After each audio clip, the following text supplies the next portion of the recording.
available after the session page. Everyone knows the page, the web page. You are highly encouraged to put your questions in the comment box. So don't raise your hands, but type your questions during or after the presentation in the comment box. And I'll be collecting the questions and address these to our distinguished speaker. And the person who asked the question will have the option to reflect on the answer by raising his or her hand. So after the answer, the comment of the presenter, you will have, as the asker of the question, a chance to reflect if you choose so. We are closing the session at 7 p.m. definitely, but usually we don't go into that distance. So I hope that by this time everyone managed to take a good seat. You also have your cam and microphone switched off, and you have a good view on the screen, and that all your attention is with the speaker after I finish my boring talk. And I'm sure he's going to be much more interesting than me.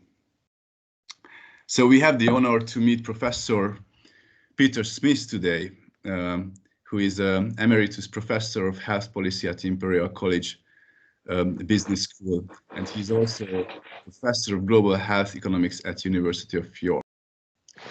Just a few notes about his remarkable history. He's a previous director of the Center for Health Economics at University of York. Also, Imperial College, he launched and co-directed the Center for Health Policy, and he has acted in numerous UK governmental advisory capacities. He has also advised many overseas governments and international agencies, including WHO, IMF, World Bank, European Commission, Global Fund, and OECD. And his current interests include measuring and improving health system performance, universal health coverage, and the links between the health system and the broader economy. Actually, this latter is more or less the topic of today's discussion. Let me also share with you my personal experience. I have personally met Professor Smith during my PhD studies, well, not in person at that time, but via emails, which were about healthcare resource allocation, and this was one of his first focus in his, let's say, early career. And I was fascinated by his scientific but still pragmatist approach with which he was able to make the audience, including me, understand complicated matters and translate them to practical solutions. And I think this is also the challenge for today. So Peter has always been kind and quick in answering my student-like emails from Eastern Europe, and he had the patience to show directions forward. So don't hesitate to ask him either about technicalities or about very simple sounding policy level kind of matters. I'm sure he's going to answer these. The title of the lecture today is an economic epidemiological model to optimize economic activity while keeping the COVID-19 pandemic under control. Peter, the floor is yours. Thank you so much. That's really kind of you, and it's also a great honor and pleasure to be joining you and your colleagues today. I only regret that I'm not able to come to Hungary, because I'd love to meet you all. So thank you very much for the invitation, and I'm going to talk about this collaboration with my colleagues at Imperial College between economists and epidemiologists. It is a genuine collaboration of equals, and it's really for that reason I found it very exciting. I do think actually epidemiologists are in many ways sort of very close relations two economists, and I think it's a natural collaboration. Could I just pay tribute to my immediate co-authors, David Hoare, who did much of the modelling that you'll be seeing today, Giovanni Foggini, Paolo Kristen, Somali Bajaj, and Katerina Hauk, who led this project so wonderfully. And Katerina's and Giovanni are economists. Okay, so could we have the next slide, please? So the talk will be arranged as follows. First of all, I'll give a little bit on the context, but I'm sure you need no introduction to COVID-19. Then I'll talk about our model, which we call Daedalus. Epidemiologists are very keen on giving classical names to their models. And I don't know whether you're aware, but apparently Daedalus devised the Minotaur's labyrinth and was very good at solving puzzles. So we thought it was quite an appropriate name. So this is the fundamental model, which will be modeling important policy trade-offs, which I'll describe. And of course, in doing that, we have to describe the objective, the decision variables, and the constraints that apply. It's important to recognize that compared to most economic models, this model cannot assume equilibrium, because the one thing we can be sure about with a pandemic is that it's very unlikely to be in equilibrium until it dies out. Then I give the results of this, some policy implications, and I make some concluding comments, more general comments about how we can get this sort of material into policy circles. So if I can have the next slide, please.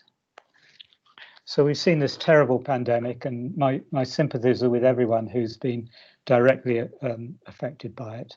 And of course, we all so urgently want to dispose of it.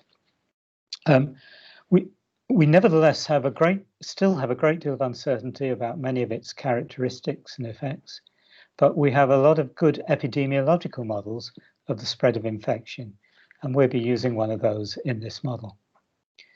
Now, in order to mitigate the effects of the pandemic, countries have introduced two broad categories of non-pharmaceutical intervention.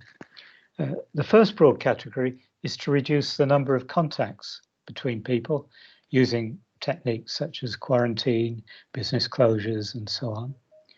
And the second group of interventions actually try to reduce the transmission risk once you have a contact. So this is using techniques such as social distancing, wearing of masks, and meeting outdoors. And that'll become important in the course of this discussion. Without question, this pandemic has had huge costs, and we cannot escape the fact that the pandemic will have costs either in health or in the economy or in other ways. And there are no two ways about it. There will be huge costs. And we've seen, for example, on the economy, that when countries go into lockdown, it cuts their GDP, immediate GDP, by roughly 25%. There have been huge health costs because a lot of the traditional emergency and elective healthcare has been displaced by COVID-19 patients.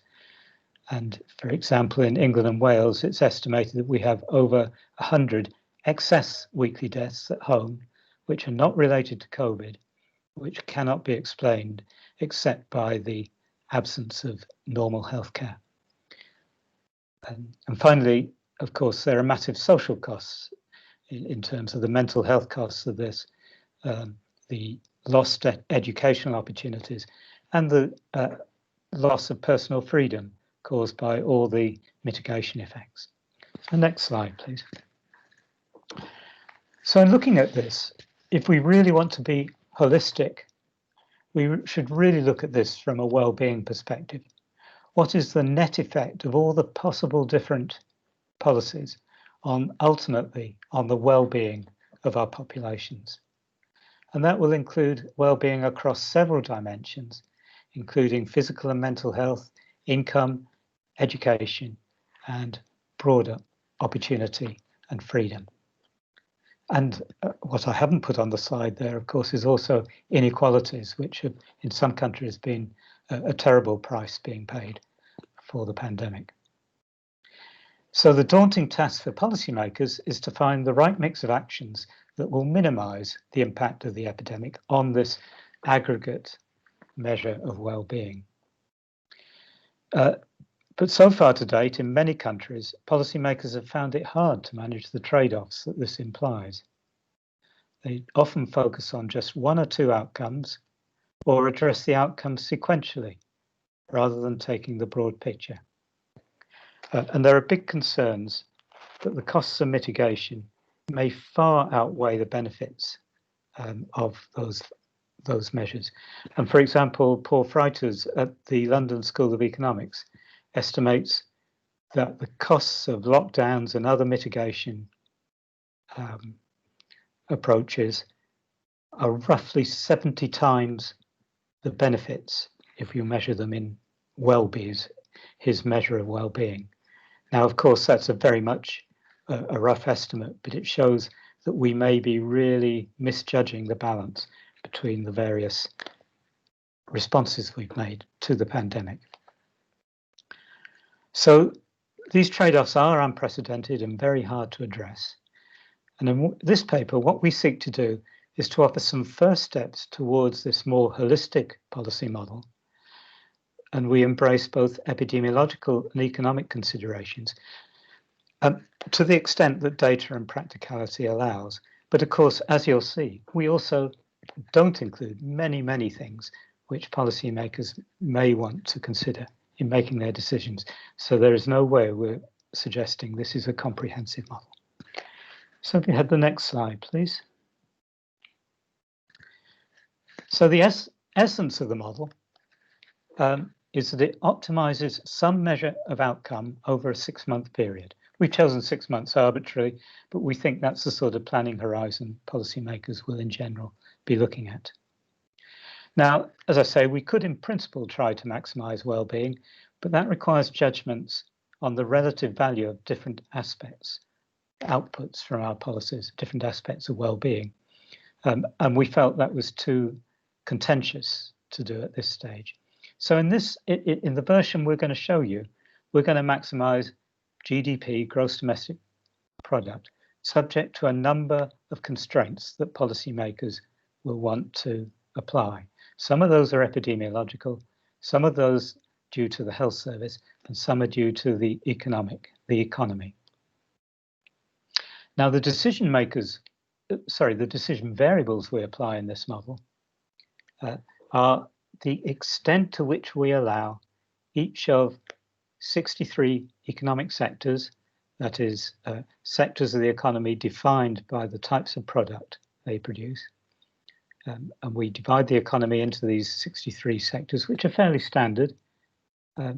And we decide, the model decides, how much on a scale between 0 and 1, each of those sectors is open over time. And we allow it to vary over time. In the version I'm going to show you, over the 6 months, we allow 3 decision periods, month 0, month 2, and month 4.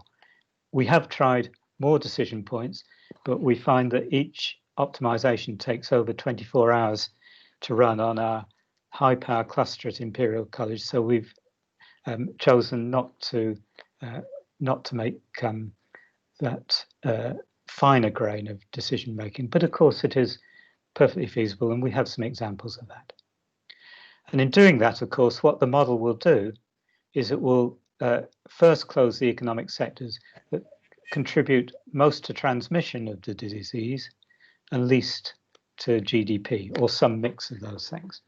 But we'll explain that in more detail when we get onto the model itself. So could I have the next slide, please?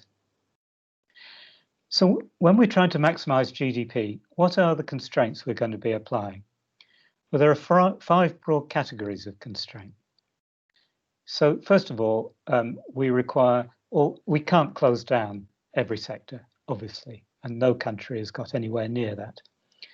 And so what we've decided to do in this representation is to allow all sectors to be active to at least 80% of what their lockdown value was. We had lockdowns in our country starting in March 2020. So this ensures that essential and low-risk sectors can continue to function, but we have allowed a bit of flexibility to that constraint, so we allow them to go a little lower than their lockdown values. Now, if a sector is open, either partially or fully, then we require that its intermediate inputs from other sectors must be available. So if we allow the bars to be open, or the pubs, then we must have the breweries open to provide the intermediate inputs, that is the beer, for those pubs, because clearly that supply chain is crucial to allowing the sector to operate. So that's a major part of this model, and I'll describe how that's done in a second. And finally, we require that no sector can produce more than some specified demand. Of course, we could put any estimate, exogenous specification of demand in our model, but we've chosen to assume that that level of demand is the pre-pandemic 2019 level of demand in the UK economy. And then the epidemiological constraints are in many ways more complex.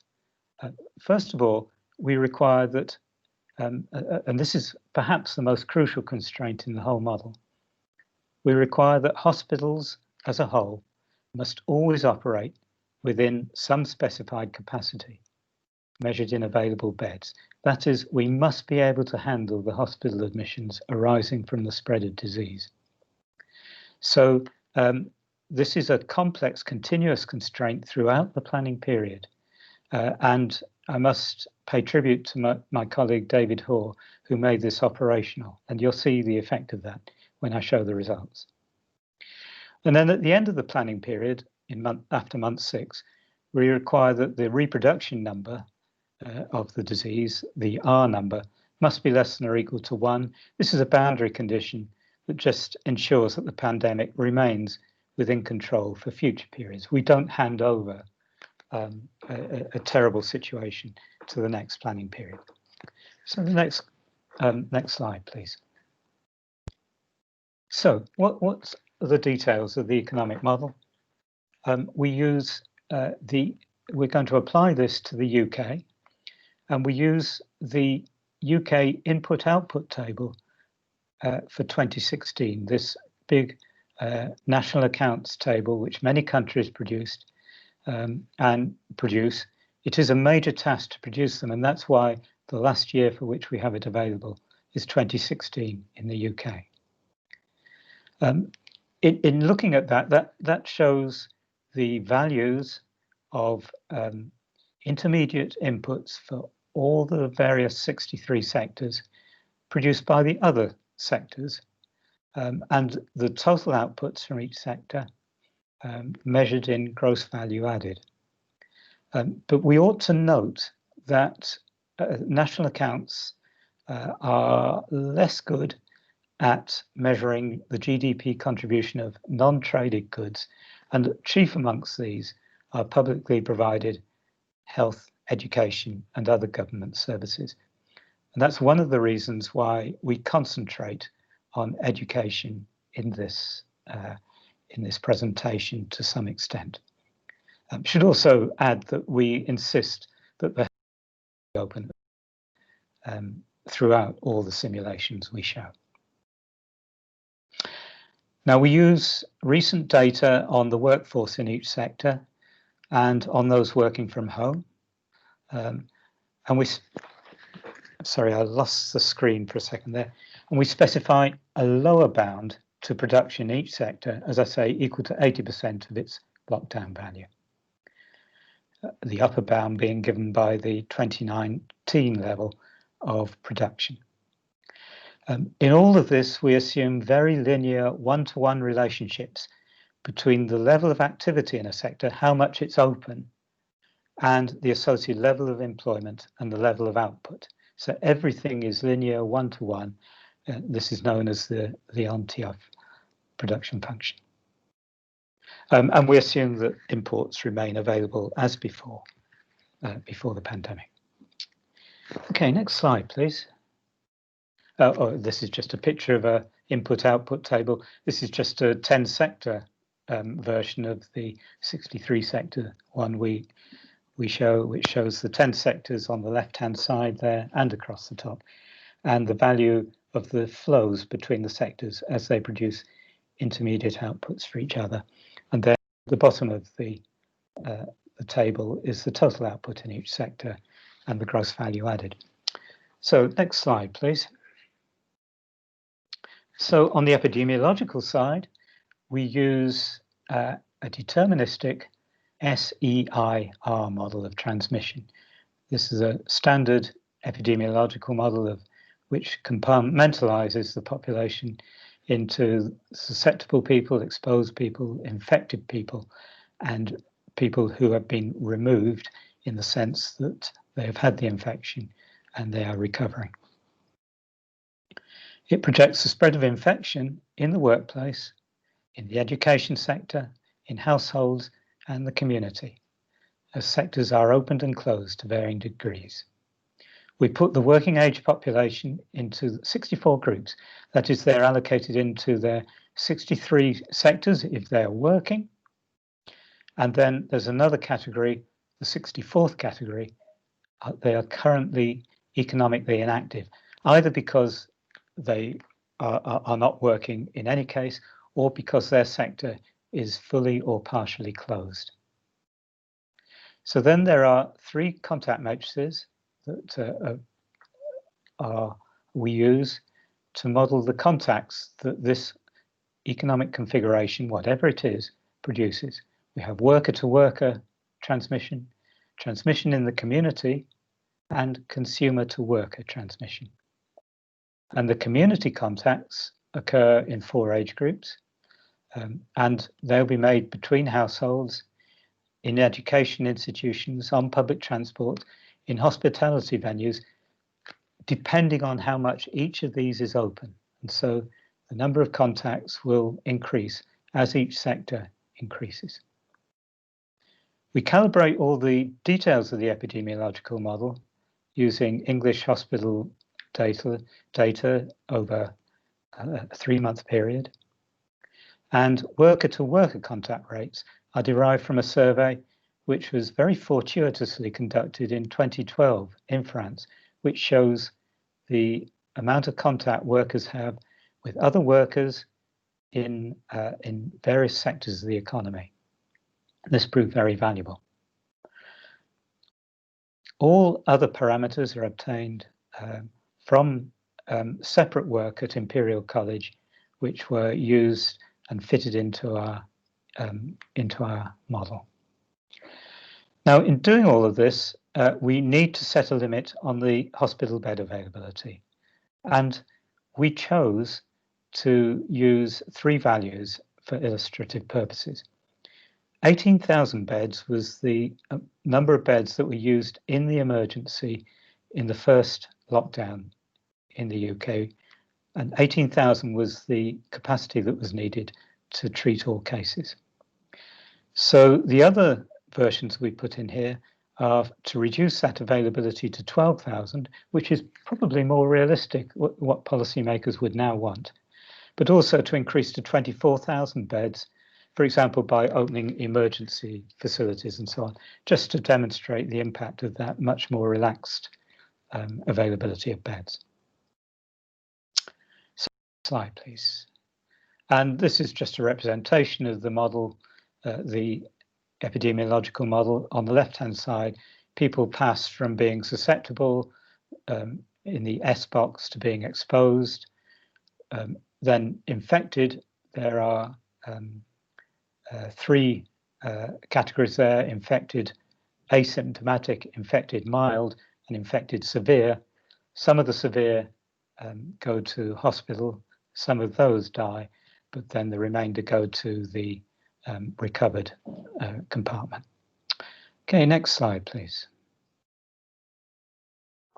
So this just represents the various contact matrices we have to construct. I don't think I need to spend any time on that.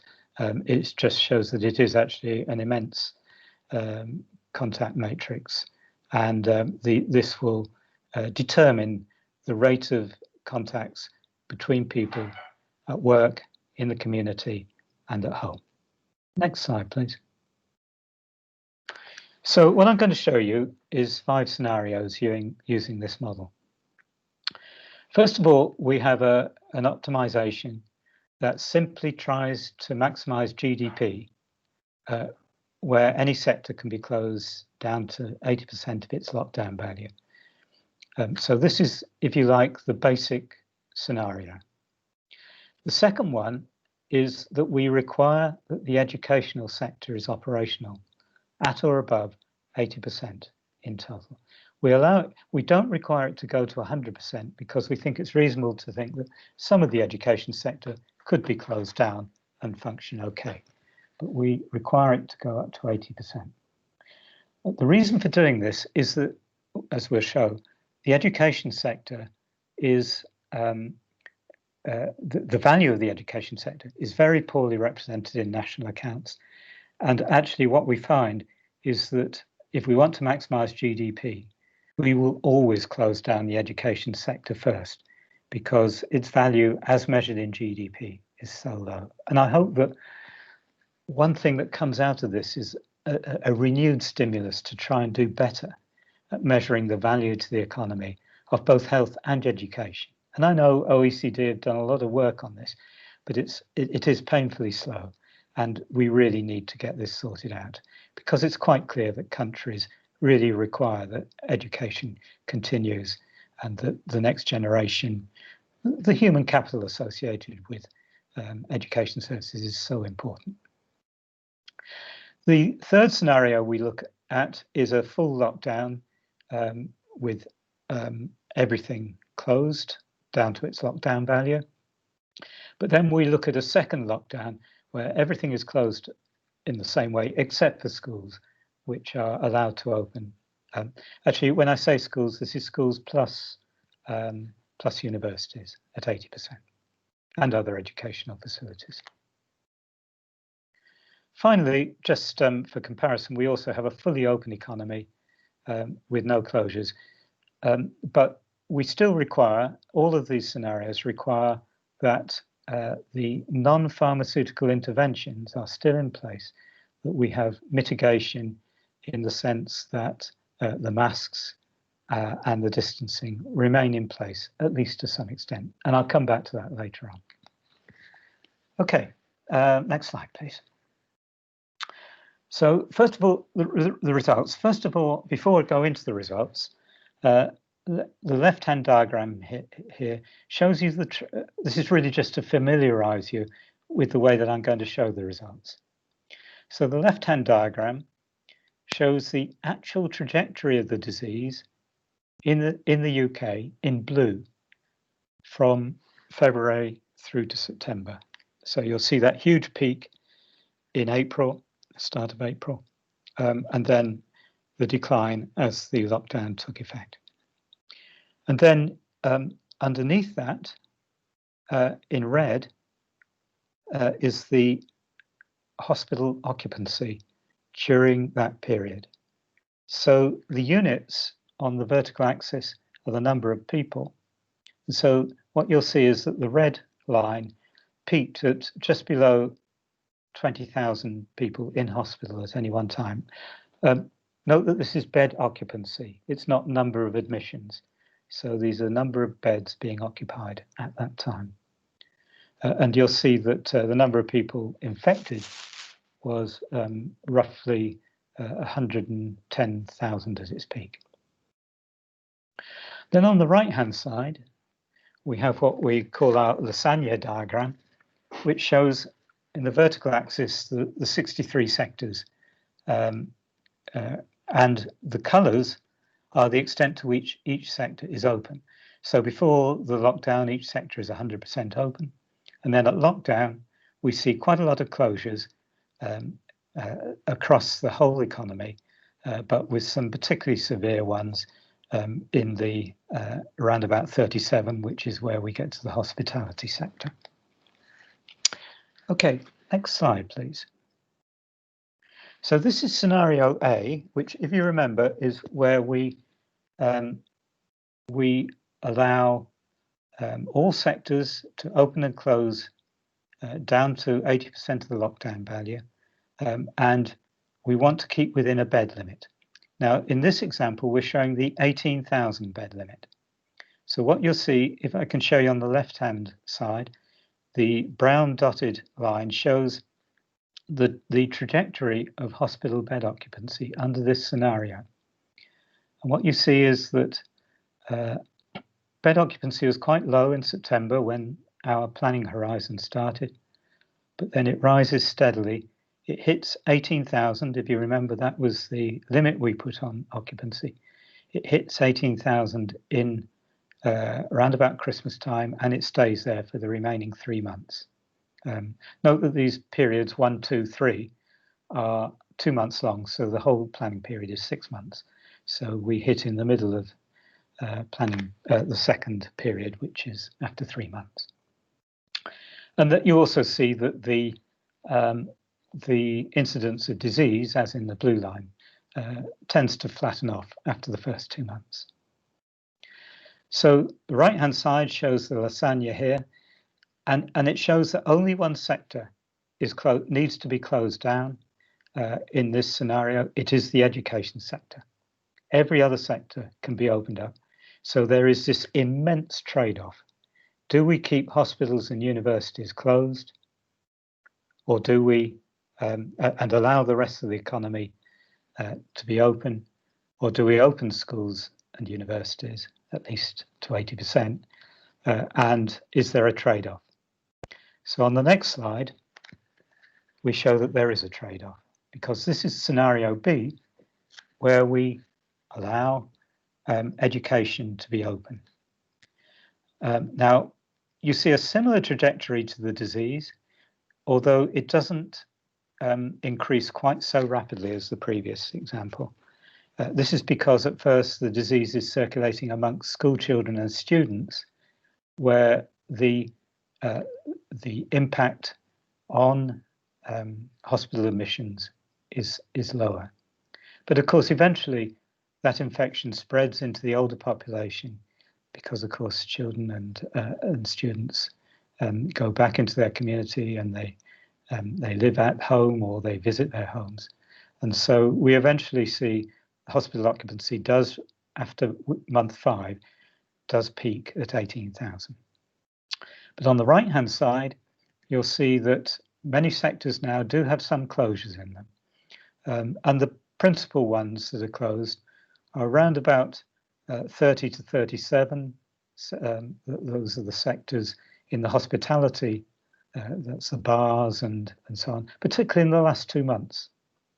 And then at the top there, sectors 59 and above tend to be in entertainment and other sectors where there is a lot of gathering, sport. And then also some government services are also closed to some extent. So that's the scenario with education allowed to open. So then, if we can go on to the next slide. Now we're going to look at those education results in a slightly different way. This, on the left-hand side, is education closed, scenario A. And now we're showing all 5 of the scenarios that we wanted to model on one diagram. So what should I look at first? Perhaps the first thing to do is to look at the lowest curve on the left-hand side, which is lockdown continuing. Lockdown, including education being locked down. And you'll see that that leads to very few hospital admissions, the vertical axis, but a big hit to the economy. So just above that line on the right-hand, at the end of the line in the last period, we show the GDP over the 6 months. And that scenario would yield £660 billion GDP. And that is a huge reduction from the second scenario I want to point you towards, which is the top one. It's the dotted line going up, which is the fully open economy. If the economy was fully open, the GDP would be £889 billion.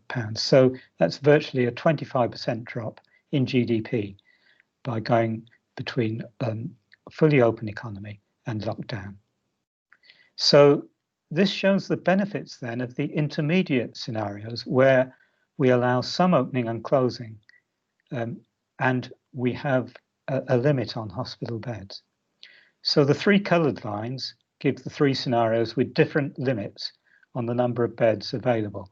The top one is 24,000, the middle one 18,000 we've seen before, and the bottom one is 12,000 beds.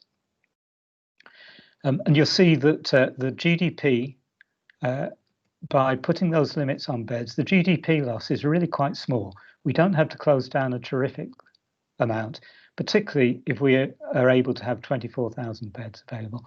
The GDP declines by just 9 billion from the fully open scenario. Then we have a further 12 billion to go to the red scenario, which is having 18,000 beds, and then a further 4 billion if we go down to 12,000 beds. So you can see there the trade-off between the number of beds available and the GDP created. So that's with education being closed, and education is the first thing to close, as I say, under those scenarios. So if we require that education is open, we move to the right-hand side scenario, where we look at the equivalent figures, but this time the lockdown is lockdown except for education, and you'll see that we get really quite a big increase in hospital utilisation just by having education open. But we do create a little more GDP, 10 billion more, because of the value of education. Everything else is closed down. But then we look at the other three scenarios with bed limits on them, and we see a slight reduction from the left-hand side scenario, the equivalents over there. Excuse me. Actually, I say a slight reduction. £40 billion on the blue scenario is not a trivial reduction. So there is a price to be paid in GDP for having education open. So the other thing to notice here is that the increase in bed occupancy is slower when education is open, because the disease is at first circulating amongst younger people with the education sector. Okay, so those are the scenarios A and B I wanted to show you. So next slide, please. This is another way of looking at the GDP loss. This is the middle scenario with education open, and this shows the different sectors across the horizontal axis at the top, the 63 sectors, under three alternative bed assumptions. So the left-hand one is where the bed limit is just 12,000, and you'll see there's quite a lot of closures. And as I say, these are in hospitality, government services, and entertainment. Then when you increase the bed limit, you reduce the extent of closures quite considerably. And then on the right-hand side, you really reduce them further. So it shows the trade-off between hospital beds and GDP in the different sectors. Okay, next slide, please. I realise I'm running out of time, so I'm going to go through the remainder of the presentation quite fast. But clearly, we can come back to this if there are any questions. I think you can. I think you can take your time, Peter. So no problem with that. Okay. Well, I'll try and be as quick as I can. Sure. This is I should say, this is my first attempt at presenting this properly, and clearly it does take time. So anyway, thank you for your consideration. So this is something that might be more familiar to the economists amongst us. This shows the possibility frontier with number of hospitalizations averted on the horizontal axis and GDP loss on the vertical axis.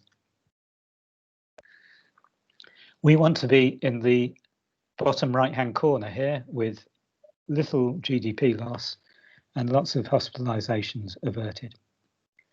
The benchmark, incidentally, is a full lockdown. And the green line shows scenario A, where the education sector is closed. And you can see that the trade-off is indicated by the 3 hospital bed levels, H1, H2, H3, the lockdown at A at the top right-hand corner, and then the fully open economy on the bottom left-hand corner.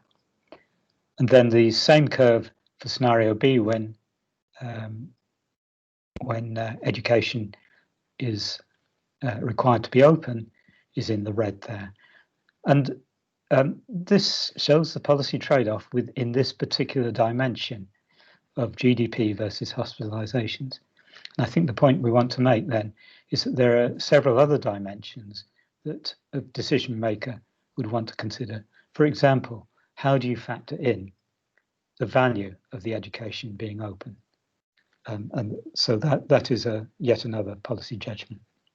But nevertheless, in this plane, in these 2 dimensions, that is the trade-off being confronted. Next slide, please.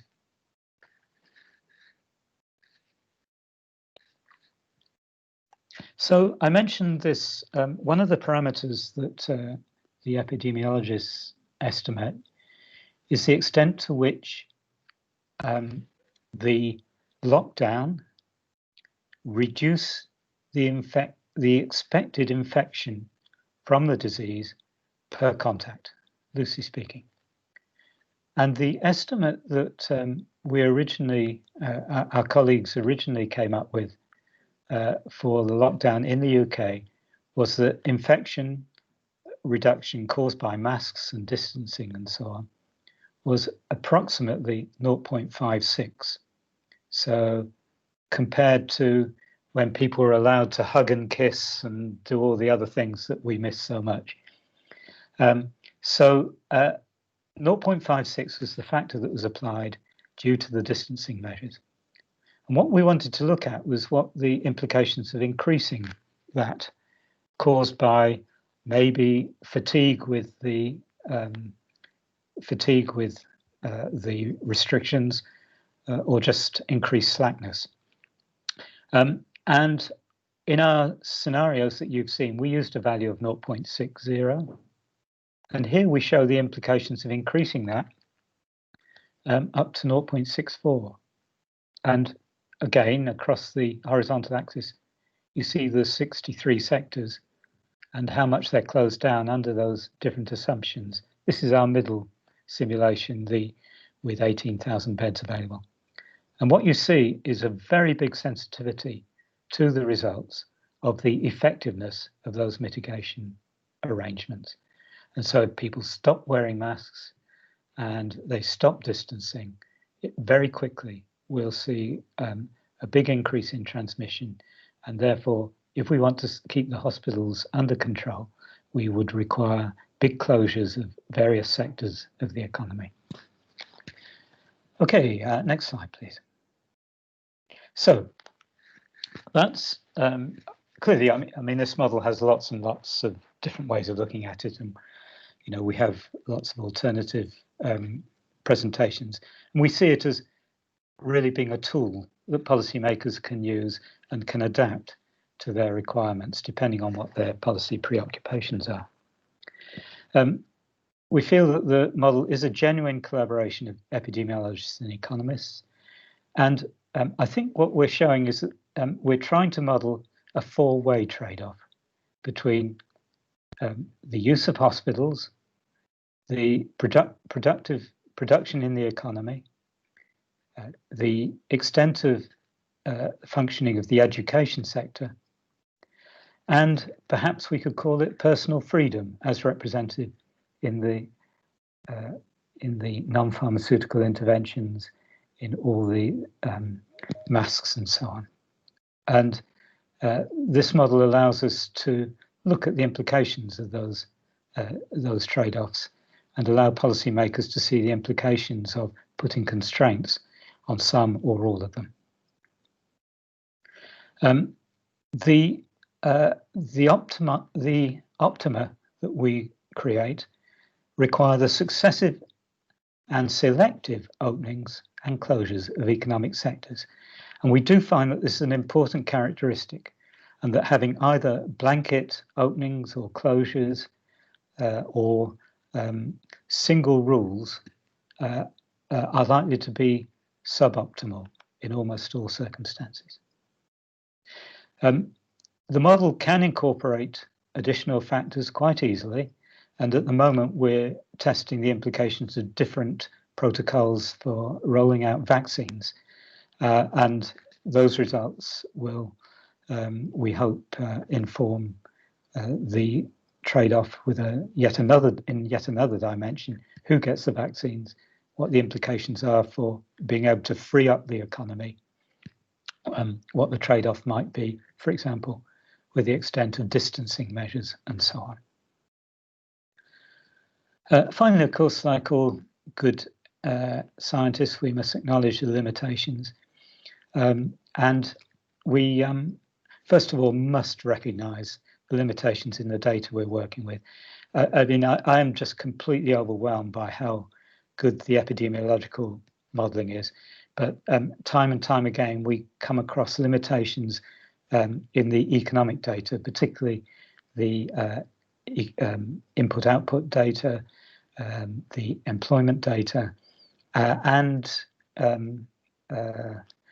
most importantly, perhaps, in the way that in the production functions, which we had to assume were linear. We have, of course, limits in our computer capacity, even with the very high-powered Imperial College computer. As I say, it takes 24 hours to run a full optimization, and that, I suppose, that demonstrates the complexity of the problem we're trying to address. We don't really know much about the non-pharmaceutical interventions, and we'd like to know more about that. We have very little on heterogeneity between sectors of the economy in terms of, we know age variations, but we know very little else, and that would be helpful to know. And then again, we're having to use broad averages on all sorts of contact rates in the community and education. And of course, we've had to do this very fast. And I suppose policymakers may not feel we've been fast enough, but I can assure you this has been much faster than a typical modelling exercise of this sort, I would say. So next slide, please. I did say that I'm finished with a few words about political and decision-making constraints. It's really important to recognise the difficulties that politicians and government officials have in making decisions. And so I'm full of sympathy for the difficulties they are confronted with. But nevertheless, I do think there is a reluctance to confront hard choices. There is a tendency to delay. Perhaps one of the most important issues is that responsibility is compartmentalized in many respects into different ministries. And we've seen that in this pandemic in my country. We have a finance ministry which is interested in the economy. We have a health ministry which is interested in health, and it's really hard for those two to really genuinely collaborate. And the other thing is they always want answers yesterday. They really find it hard to anticipate what their policy needs might be, and to actually give researchers a reasonable window of time within which to do their work. Next slide, please. But also, there is a genuine movement towards skepticism, shall we say, about evidence. And actually, I hope that the pandemic may result in a slight reversal of this tendency. Here are some quotations from my country. People in this country have had enough of experts, by Secretary of State for Justice. The UK Secretary of State for exiting the European Union says, and I think this, sorry, I'm going to be facetious, but maybe this has been shown by some of the subsequent debate, but he says he's not a fan of economic models because they have all been proven wrong. And just to put it in a nutshell, Rudy Giuliani, truth isn't truth. Well, you know, I hope we're beginning to reverse that. So, and I think I've got one more slide. There are, though, some real success stories that health economists can be proud of. And the ones I tend to wheel out, the quality of life measurement and all that instrument, I think has been an astonishing success in creating a single unit of health benefit. The economic evaluation of health technologies has been an extraordinary success in setting priorities for the adoption of technologies. And the work on strategic resource allocation risk adjustment has had multiple successes across many, many countries. And actually there's a systematic factor underlying each of these, which is that they are helping policymakers address really tough trade-offs between competing claims for resources. And many policymakers actually rather like to delegate those sorts of choices to rational decision-making methods. So I think that is a place that we can really succeed in. So will we do that with the COVID work? Well, I'm afraid we're a long way from being able to say whether we're anywhere remotely near achieving any success. But I do hope we might be able to persuade some governments to look at the problem more holistically and to address the trade-offs confronted, and perhaps to minimize the misery that this pandemic has inflicted on their populations. So thank you very much for your attention, and I'd be happy to answer any questions that arise as a result. Thank you once again. Oh, sorry, just before I finish, can I just have the last slide, which is just to acknowledge the great help from the immediate team, from other helpers at Imperial College, and generally from the people at Imperial who've done a fantastic job in responding to this emergency. So, and there's a website where our reports are available and many other reports from that team. Thank you.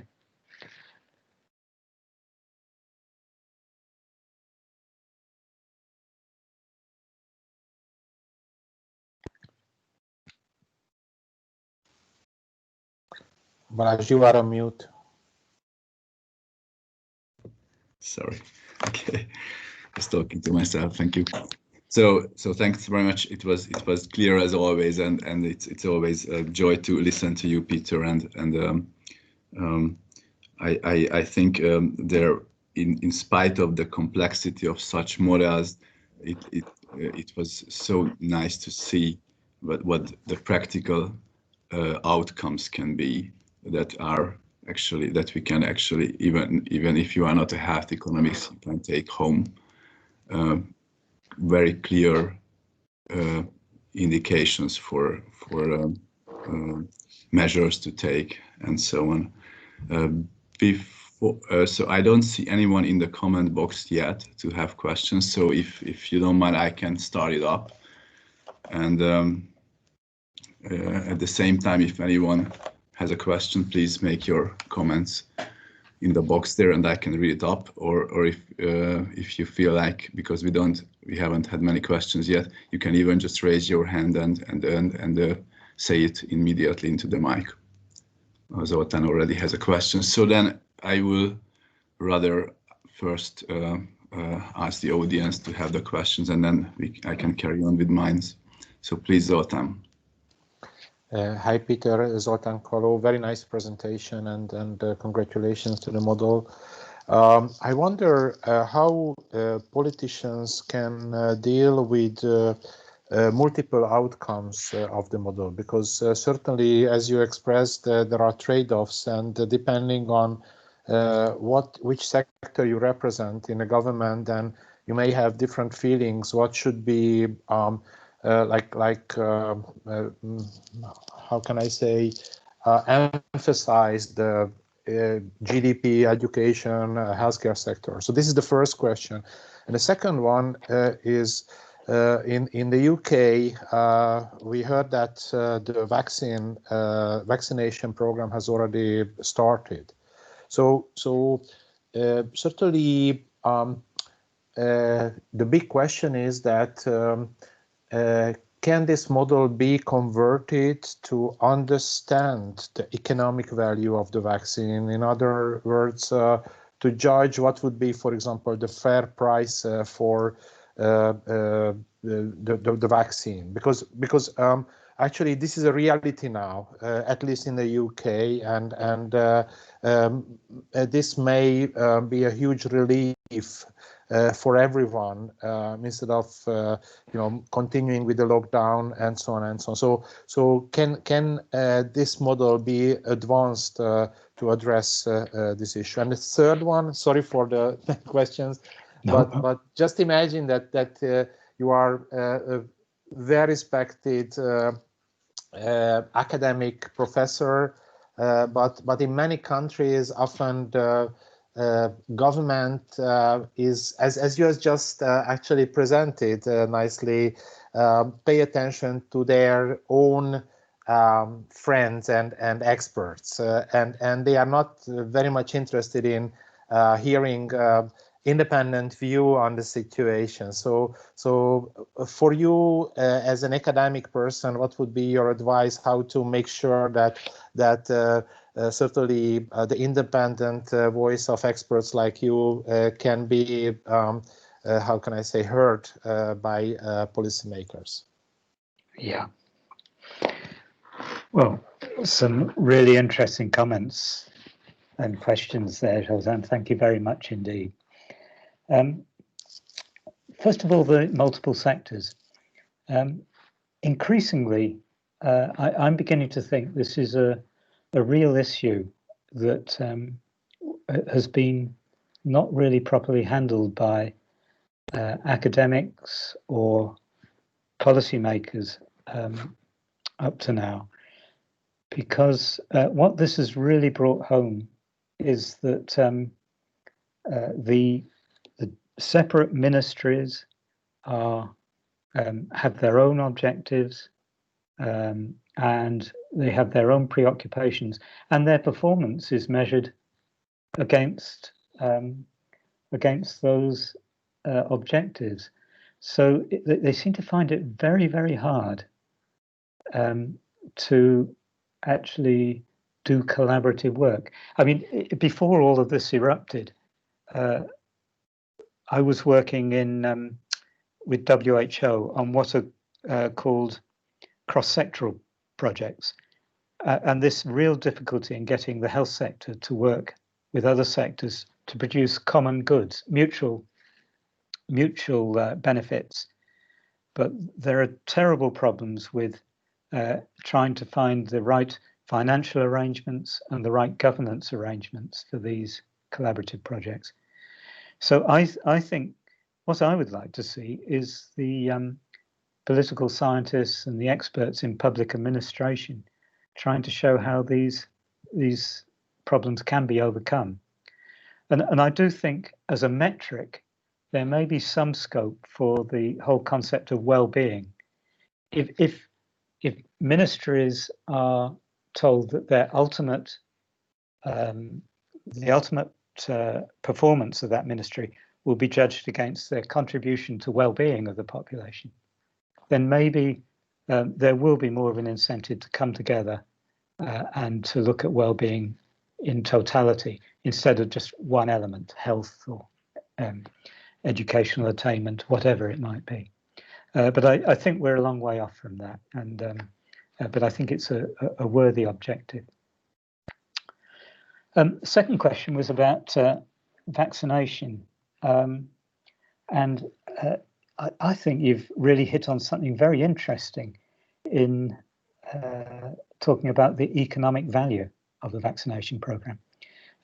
We actually had thought about that with the hospital beds, because what our model can show is what the value to the economy is of providing higher number of hospital beds, because if you increase the beds, you can open up the economy more.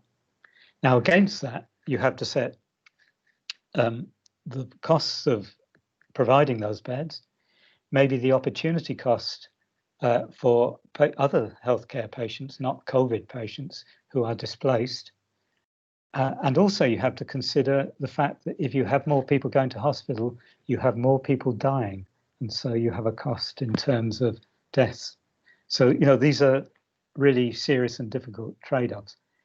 But one could imagine doing the same thing with vaccine and looking at the implications for the economy of rolling out a vaccine. I would put one caution in, and it's something that we're quite worried about. Not because we're worried that it's going to happen, but we're worried because we don't know how to quantify it. That is, there is a suspicion that as the vaccination program unfolds, people will become more relaxed in their obeying rules about masks and other social contacts. So there is a risk that the reduced infection in the because of vaccination will be offset by the increased transmission because of reduced distancing. So I think there's some interesting problems there that we need to very, very rapidly try and get some grip on. And the third question was how to get into the policy making process and get through a government's own friends and experts that they will use. And this is something I've been asked many times, and I think this is really, really hard. What I would say, I think the big strength of economics, I think it's hard to get into the policy-making process generally, but I think what we can continually do is to try and quantify the opportunity cost of stupid decisions. So we can show, well, that's your choice. You know, you're an elected politician and you have the legitimacy to make that choice. But at the very least, we can show you what the cost is for the economy as a whole, and also for different groups of people and so on. So I think our job may not necessarily always be to get into the policy making process. In some ways, I'm a bit skeptical about getting right inside there, because policymakers will tend to cherry pick the bits of advice that suit their preferences. So, you know, I think there is an argument that we certainly should engage with policy, but maybe there are times when it's better just to engage by scrutinizing the choices that are made and by demonstrating the opportunity cost of different policy choices. Thank you for the great advice. Actually, that was very useful. Thank you. Pleasure. Okay. Any other question?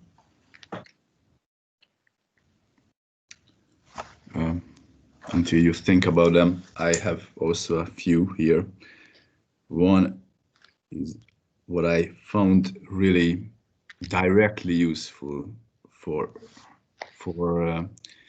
even not a health economist, just a reader of this of your conclusions, that you very clearly show the transmission mitigation sensitivity in your model, and this is such a simple tool that can be communicated to by any decision makers. So something that you can directly use towards in the communication and so on.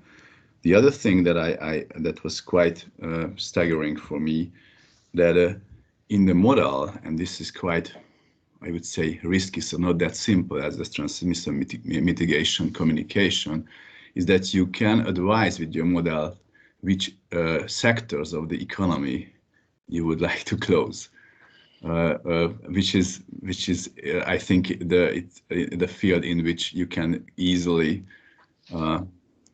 be criticized and or have a lot of conflict, this one is something that should be handled with cautiousness, and I don't. Well, I see that this is something that you can't directly communicate. Maybe other arguments could be used. So actually, the modeling exercise should be somehow translated to something else that is more that gives you more ability to communicate to the population. The third thing I noticed that, of course, in such models, you must have a lot of uncertainties around the parameters and the methods you use, and of course you got to be able to show the decision makers what is the level of uncertainty, and of course we have some methods for this to translate this to simple numbers, but showing the level of uncertainty is great from the scientist side, but not really great from the other side. So it rather increases uncertainty around the acceptability of the model. So how can you play with these three things? Okay, thanks very much, Balázs. That's again really interesting questions. The first one on sensitivity of the results to transmission, I think it really surprised us as well. And even if no one uses the numbers or whatever, I think just showing, and actually it's fair to say that a similar result was, I think, produced by University of Washington, IHME, Chris Murray, who looked at mask wearing specifically and showed big variations in projected infections due to mask wearing. So it does seem to be a really important issue. And so just qualitatively, if I was a policymaker, I think that is the single thing I would jump on and say, if we only do one thing, we should really try and keep this going. And it's going to be particularly important and indeed strengthen the mitigation. And it's going to be particularly important, as I say, as the vaccine is rolled out and people think it's all over. So, I think that is, in many ways, one of the most important findings we have. Certainly, we haven't actually really. So the second question was about which sectors are closed and the political sensitivity of that. And we haven't actually really broadcast this very, very widely. To be quite honest, there aren't really very many surprises. It's the things that all countries are trying to do: bars, restaurants, theatres. I mean, these are not popular because these are what make life worth living for many people. But they are, and the reason they are that is because they're meeting other people, and it's a social thing. I think it is a potential big problem. I would not shy away from making those statements, but I would actually also say that there are many other things to consider.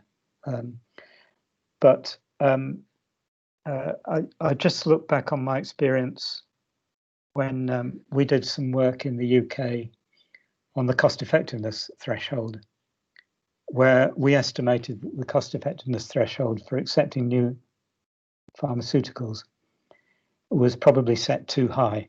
And so our health technology agency, NICE, was probably letting through technologies that were too expensive. And I didn't think much about this at the time. I went to give evidence at the House of Commons, our Parliament Committee on Health. And normally at those meetings, you have, a handful of government officials behind you and a few odd journalists. This was just full of people from the pharmaceutical industry. And, I felt quite exposed sitting there describing our work with that industry all sitting behind me.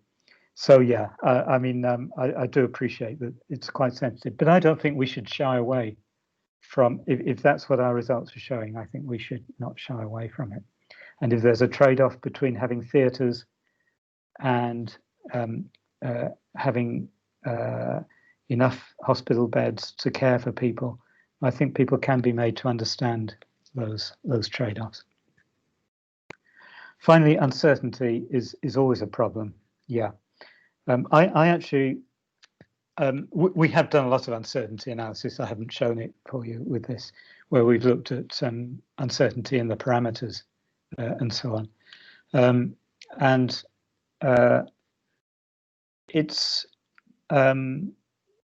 It is, of course, useful to see. It's also very useful to see where we think the major source of uncertainty is, because where the results are most sensitive to, because that actually gives us a sort of value of information. It will show us where where it's best to focus on getting better information. So I rather like it from that perspective.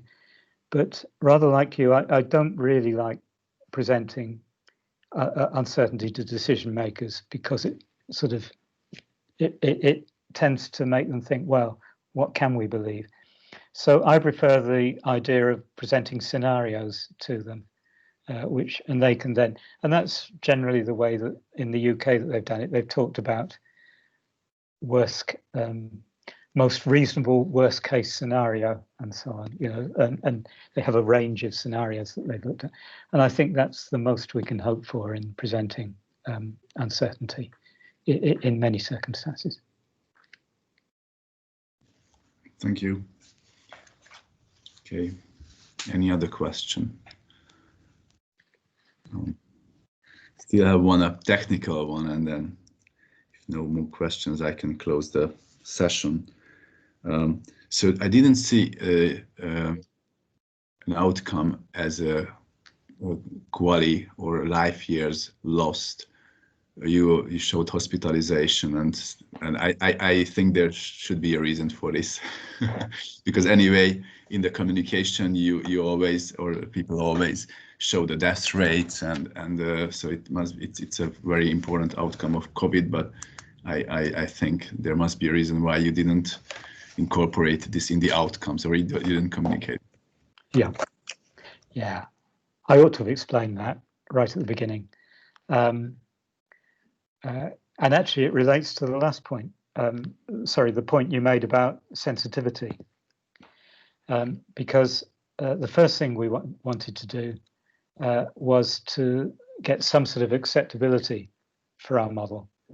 And we felt that it was unnecessary to characterize the trade-off as being between the economy and death and life years and so on. We felt it was unnecessary provocation. Of course, what we have done, because we use hospital beds, effectively, we calculate the number of bed days that are occupied, and the number of deaths and the life years lost are directly proportional to those beds, because there is we can only assume a certain proportion, fixed proportion of people in hospital will sadly die. So it's a trivial matter to convert our results into that trade-off. And probably when we start writing for economists, we probably will make that trade-off, make that presentation, because economists have learned to live with it. But we felt that dealing with a broader public, it was an unnecessary complication, and So we didn't. But I'm glad you spotted the omission, and of course it's all in there. We just don't want to say it. Sure, I thought. We received one question, which I put it in a broader perspective. The question was, could we use this model in a less complex industry, which I understand is like, well, how can we make use of this model in other countries?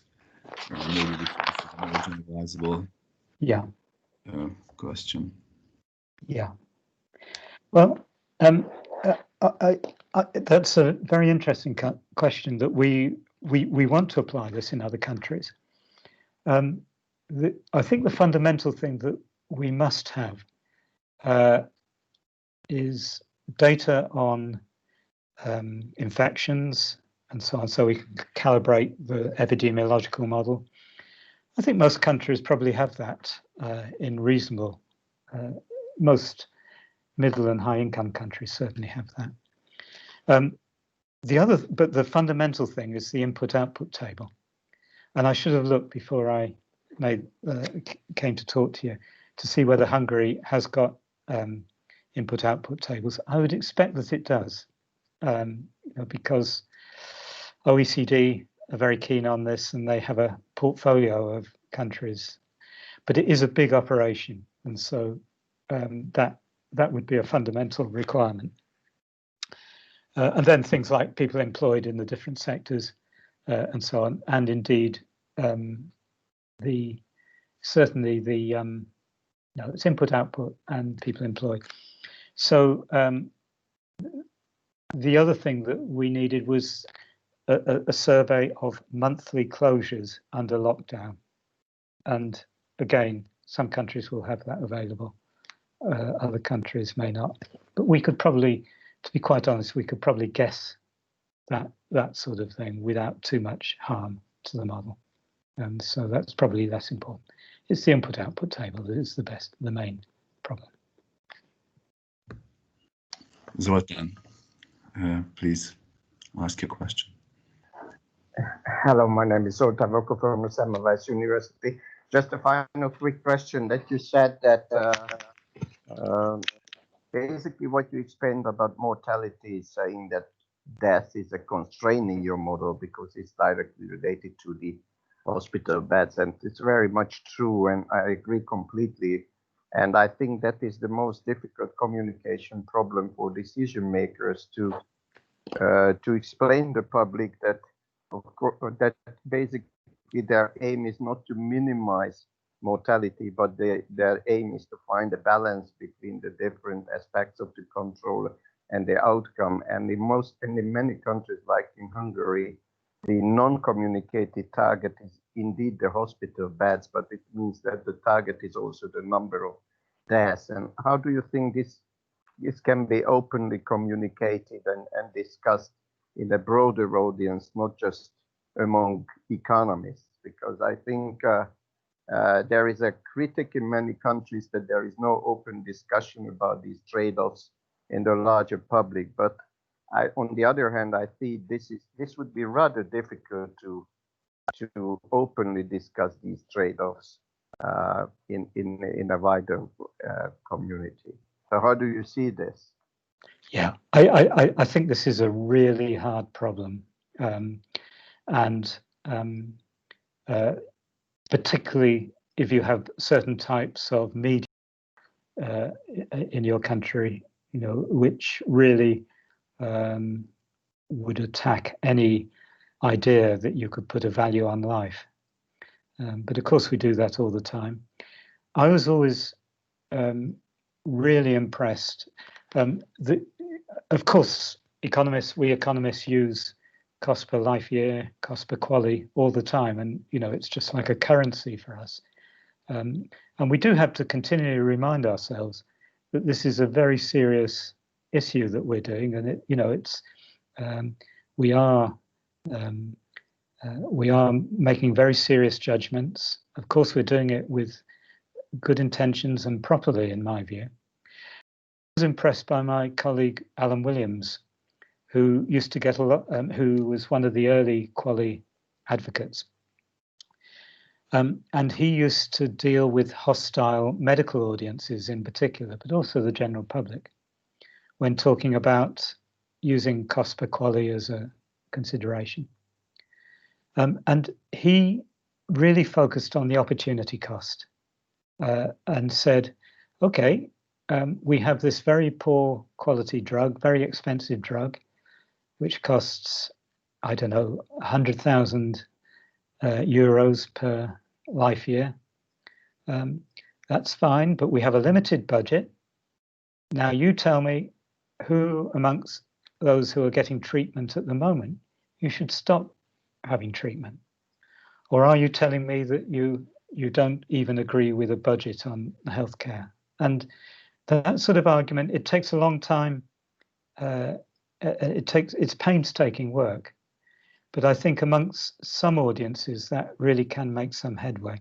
And once again, I come back to my previous reply, which is to really focus on the opportunity cost and not just the money, but what is being foregone. And Paul Frykers at LSE talks about his well-being measures, and he's showing that you have a net reduction in well-being by placing so much emphasis on one aspect of the outcomes of COVID.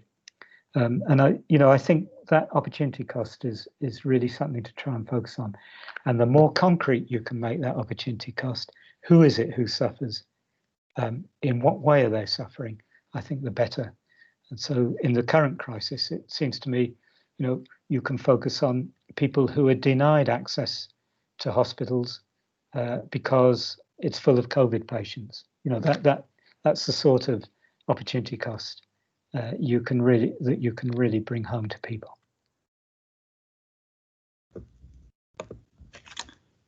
Okay, we have a last question by Antal Zemplényi. How can the economic impact of measures taken in other countries be included in the model? So it's sort of a question about the adaptation. Can this have a substantial impact on the results? Can you just elaborate on what might be meant by that, or an example? Hi, hello. Hi. Yes, what I wanted to ask is that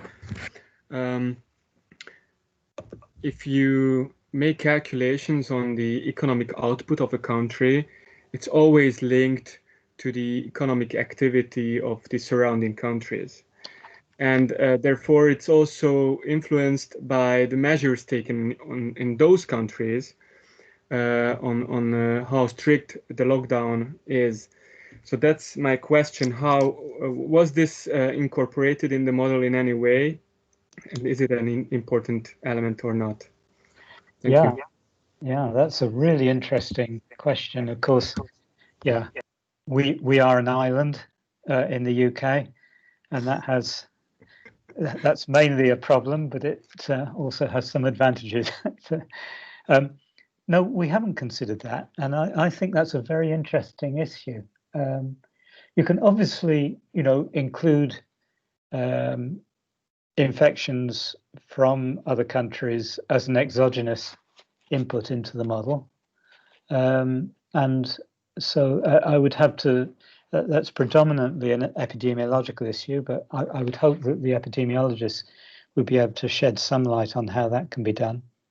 And then likewise, on the demand side, I will fully accept that our demand side has been relatively weak, but it may be that, we could put some exogenous elements into, consumer demand caused by neighbouring countries.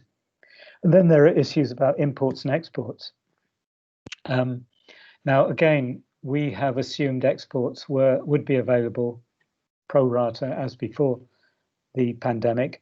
And again, we may want to put some exogenous change on that. So I think I'm going to be perhaps not very satisfactory in answering this question, but really just to say that I think probably that they can all easily be incorporated in the model, but mainly through exogenous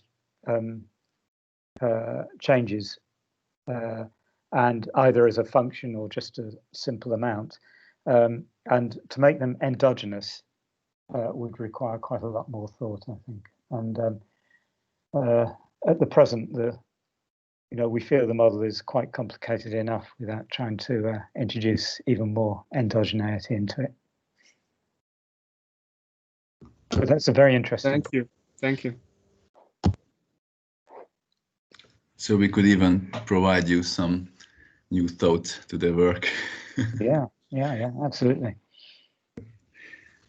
Okay, any other question? Okay, so before I close the session, do you have any final remarks, Peter, to the audience? No, it's been a great pleasure to talk, and the comments, I would say the questions and comments have been amongst the most helpful and penetrating that I've received for a long time. So thank you very much for that. I do wish you well with your endeavours in influencing policy in your own country. And well, I hope to visit you soon as well. So my very best wishes and thank you. Sure. Budapest is really nice in the summer, in the spring as well. Your work, I think, is very inspiring for us here, and it shows us that from the technical and also from a policy perspective, there are good arguments to work on health economic topics and to try to stay also keep the pace. Even if COVID is really made you and us work very hard and very quickly, and react very quickly, but it shows you that it can be done, and it was really a pleasure to listen to you. And I wish there were a couple of Peter Smiths in Hungary as well. enjoy your presentation more often. So thanks very much. Yeah, thank you very much. It's been a great pleasure. Thank you. Thank you. Thank you, Peter. Bye. Thank you very much. Bye-bye.